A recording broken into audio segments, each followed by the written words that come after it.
exemplos. Primeiro exemplo, vamos pegar um exemplo bem light aqui, ó. Pegar um exemplo com 3 resistores em série. O R1 tem resistência de 20 ohms. O R2 tem resistência de 30 ohms. O R3 tem resistência de, minha mãe mandou, 60 ohms. Vamos colocar nesse cara uma tensão de 220 volts. Acho que vai ficar legal. 220 volts. Quais perguntas eu poderia fazer para um circuito como esse? A corrente. Só que aí eu vou perguntar assim, ó, qual é a corrente no 1, qual é a corrente no 2, qual é a corrente no 3. Claro que nós sabemos da revisão que são todas iguais. Mas o aluno, a priori, não vai saber que elas são todas iguais, né? Que outra coisa eu poderia perguntar? A tensão no resistor 1, a tensão no resistor 2, a tensão no resistor 3, muito bem. O que mais? Potências eu poderia, agora que a gente já sabe potência, né? Poderíamos calcular a potência no 1, no 2 e no 3. Se bem que se a gente sabe o I e sabe o V, né? Multiplicar V vezes I não vai ser muito difícil. Outra pergunta ainda cabível é o valor da resistência equivalente. Show de bola. Poxa, já que é uma associação em série, intuitivamente fica bem fácil de perceber, né, que é só somar os resistores 6, 7, 8, 9, 10, 11.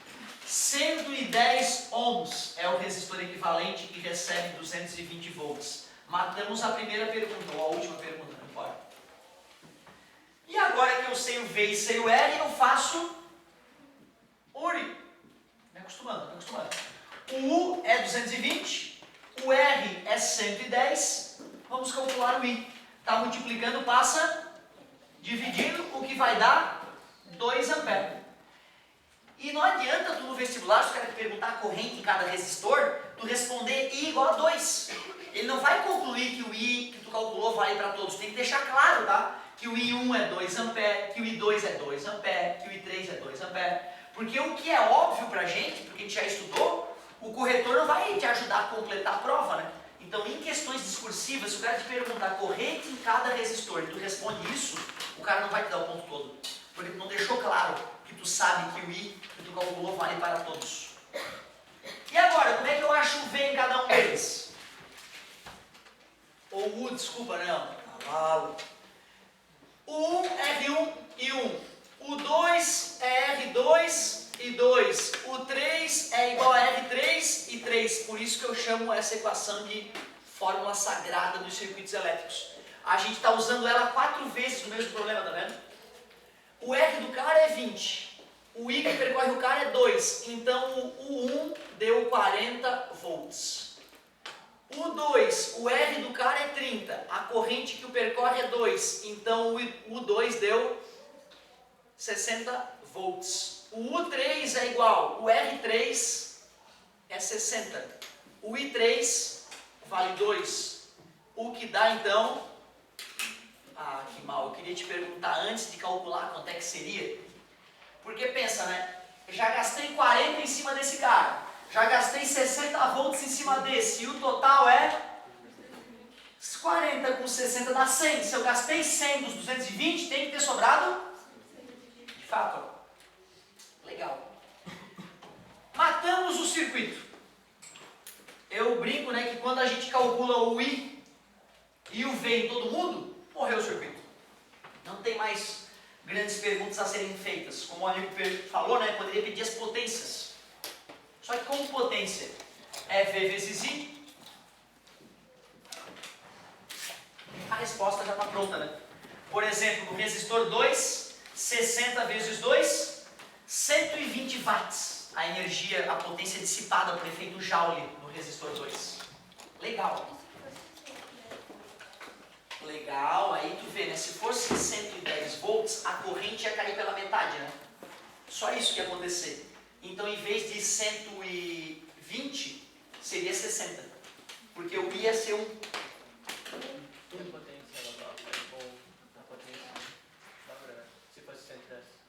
Cai pela metade, né? Porque se aqui for 110, aqui é 110 e aqui dá 1. Certo? Ah, detalhe, hein? Cai, putz, isso a gente revisou na outra aula, né? P igual R vezes I ao quadrado, ou P igual a V ao quadrado sobre R. Se o V atuando no cara cai pela metade, então a corrente elétrica também vai cair pela metade, né? Então cai esse pela metade e cai esse pela metade. Então de 120 passaria para 30 watts. Dividir por 4. Ah, sim. Se a resistência cai pela metade, eu vou ter que fazer o cálculo todo. Porque alterando essa resistência, eu altero a corrente em todo mundo. Tudo vai ser alterado. Tu vê, né, cara? Pegar a fórmula e dizer isso muda, o que acontece com isso? Não é bem assim que se faz, né? Eu tenho que ter uma contextualização para saber as outras coisas. Então, bacana a tua pergunta. Não dá para dizer que alterando esse cara, eu vou alterar a potência dele em tanto. Porque os outros também influenciam na corrente total no circuito, né?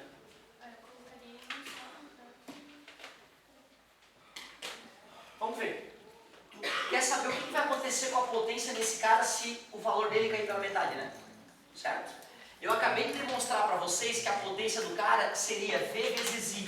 60 vezes 2, 120 watts. Se esse cara cair pela metade, eu vou ter que recalcular tudo. Não vai dar uma relação bonita, não vai dar para dizer que dobrou, que triplicou, que caiu pela metade. Porque como esse cara muda, a resistência global muda. E aí esse número muda, o I muda. Só que vai mudar não só proporcional a ele, vai mudar proporcional aos outros também. Tá entendendo? Então tu vê, a pergunta que tu fez, ela é profunda. Não tem uma regra mágica para responder a tua pergunta. Que bonito, isso é física. Isso é física. Não é dobrou, triplicou, quadruplicou, né? Não, física de verdade é assim. O que ocorre com a potência dissipada no resistor 2 quando o valor dele cai pela metade? Sem calcular? Não sei. Beleza? Bonita a tua pergunta, show! Ô galerinha, mas dá pra fazer, né? Conversa comigo, né? Dá trabalho, né? Mas dá pra fazer, sem problema algum. O exemplo 2 legal, pra gente começar a se acostumar com essa nova brincadeira, seria assim, ó.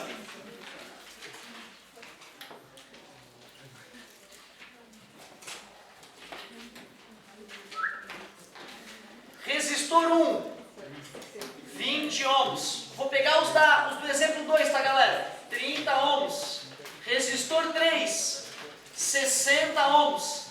Só que para dar uma resposta mais confortável, eu vou colocar a tensão com 240 volts, para ficar uma resposta mais agradável, mais bonitinha. Que perguntas? Que perguntas são cabíveis?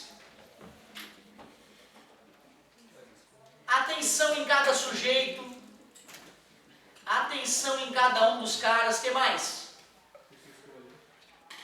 A resistência equivalente, uma pergunta legal. A resistência equivalente. As correntes, fechou. São as perguntas clássicas. Ah, professor, ele podia pedir a potência? Podia, realmente podia. Mas se eu sei o U e sei o I, calcular a potência vai ser fácil. Peraí. Se tem fio conectando a tomada nesse sujeito, então ele recebe 240 volts, assim como R2, assim como R3. Então tu vê, ó, só de lembrar o detalhe da associação em paralelo, tu já mata a primeira pergunta sem nem fazer conta nenhuma. E se eu sei o U e sei os R's, dá para calcular os I's, não dá? Uri? Parece que tá tudo propaganda, né? O U é 240, o R é 20, calcula o I. I igual 12 volts, 12 volts. 12 amperes. No outro, 1 e 1. U2, R2 e 2. O U2 é 240. O R2 é 30. Calcula o I2. O I2 vai ficar 8. E finalmente, U3 igual a R3 e 3. O U3 240, o R3 é 60, calcula o I3, está multiplicando, passa dividindo, I3 deu 4. Engraçado, por que o I2 deu 8 e o I3 deu 4? Por que caiu pela metade a corrente? Ah, tá certo, a resistência dobrou, né? A corrente caiu pela metade. Dessa vez valeu só porque eles estavam submetidos à mesma tensão. eu não poderia aplicar aquela regra lá porque eles não estão submetidos à mesma tensão. Certo? Então tu vê, se tu me perguntar o que vai acontecer alterando a resistência desse cara, eu respondo de bate pronto para ti. Mas não naquele outro caso. E como a maioria das questões trabalha com associação em paralelo, então a gente vai na tomada da nossa casa, os nossos aparelhos todos recebem a mesma tensão, né? Por isso que decorar, às vezes, a resistência cai pela metade, para uma mesma tensão, a potência dobra. Tudo bem pra ti? Então tu vê, fazer aquela mesma pergunta que tu me fez aqui. Aqui dá para responder de bate pronto, ali não. Ali não, porque é outra história, uma outra brincadeira que está acontecendo. Como? Não, sempre que eu coloco aqui uma barrinha negativa e uma barrinha maior positiva, eu estou considerando que a corrente é contínua. E os elétrons, a corrente convencional é nesse sentido, né? E os elétrons fluem sempre nesse outro sentido. Para que a corrente fosse alternada, eu teria que colocar um tiozinho aqui em cima da DDP, mostrando que o mais e o menos estão mudando de lugar o tempo todo. A de casa é alternada, nas tomadas das nossas casas a corrente é alternada.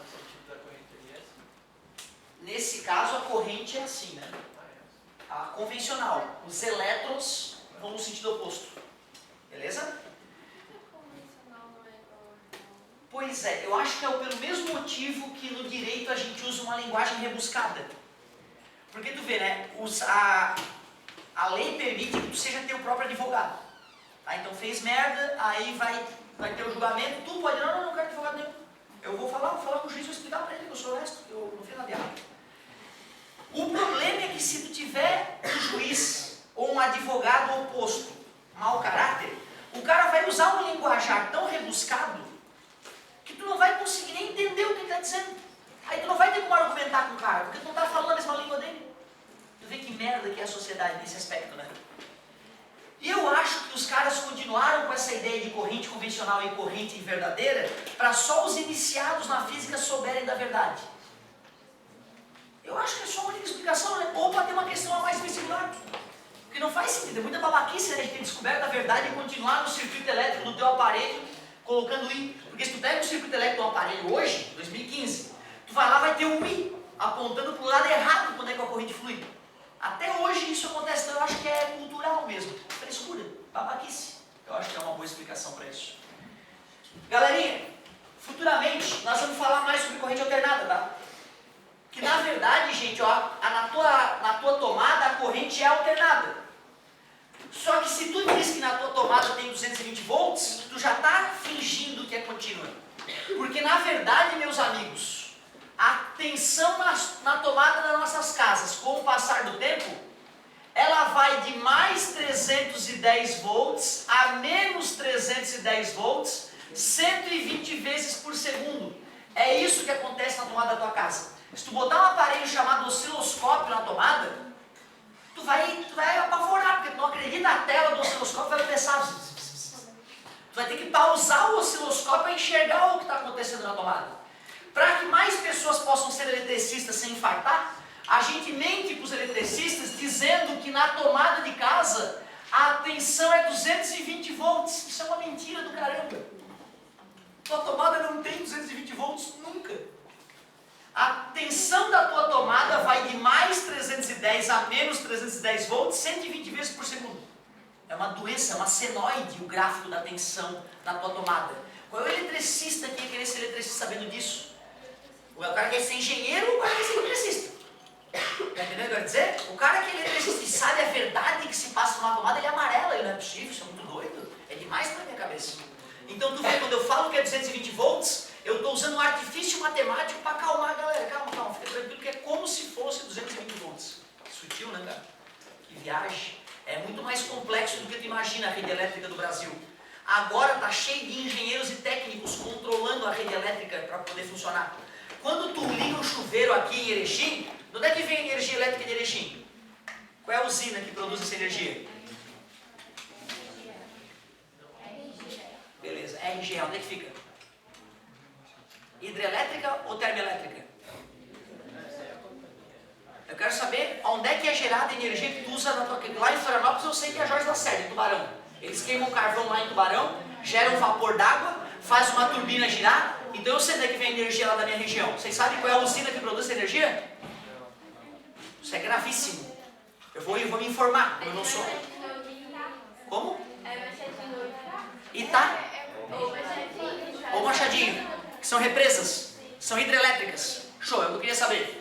Quando tu começa a tomar banho aqui em Erechim, quem é que está aquecendo a água do teu chuveiro?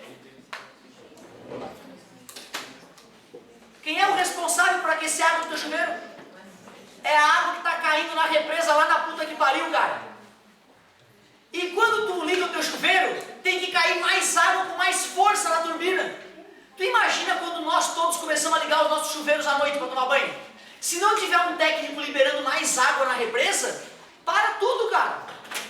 É, cara, a tecnologia é foda, o mundo moderno, se não tiver uma porrada de engenheiros físicos e matemáticos trabalhando na encrenca, o mundo para, meu querido. Por isso que eu sou tão viciado nas exatas. E aí, achamos as correntes 12, 8 e 4 amperes. Faltou a resistência equivalente, né? Que se tu acreditar na fórmula que eu deduzi para ti, seria assim a equaçãozinha, né? Como é que tu opera esse tipo de coisa aí, meus queridos? Tira o MMC, divide pelo de baixo, multiplica pelo de cima. Eu te perguntaria, tu sabe por que tu faz assim? Tu sabe por que tu tira o MMC, divide pelo de baixo, multiplica pelo de cima? Ou isso é um mantra mágico, como era para mim? Para mim, tirar o MMC, dividir pelo de baixo, multiplicar pelo de cima, era um mantra mágico. Eu não sabia. Eu te convido a entender por que dessa matemática toda. Porque se tu não entender, cara, significa que tu não sabe frações, tu só decorou regras mágicas. Tomem cuidado, meus queridos. Agora sim, na próxima aula eu posso dar uma revisadinha em associação em série em paralelo e fazer uma associação mista. E aí nós vamos ficar forte em eletrodinâmica. Ah, é verdade, que absurdo, ó, não perguntei a corrente total, que mal. Qual é o I total, meus amigos? 24, dá pra jogar no bicho. 24 amperes. Show de bola. Muito obrigado pela paciência e pela atenção. Não usem drogas, usem preservativos. E me entupam de dúvida na semana que vem. Valeu!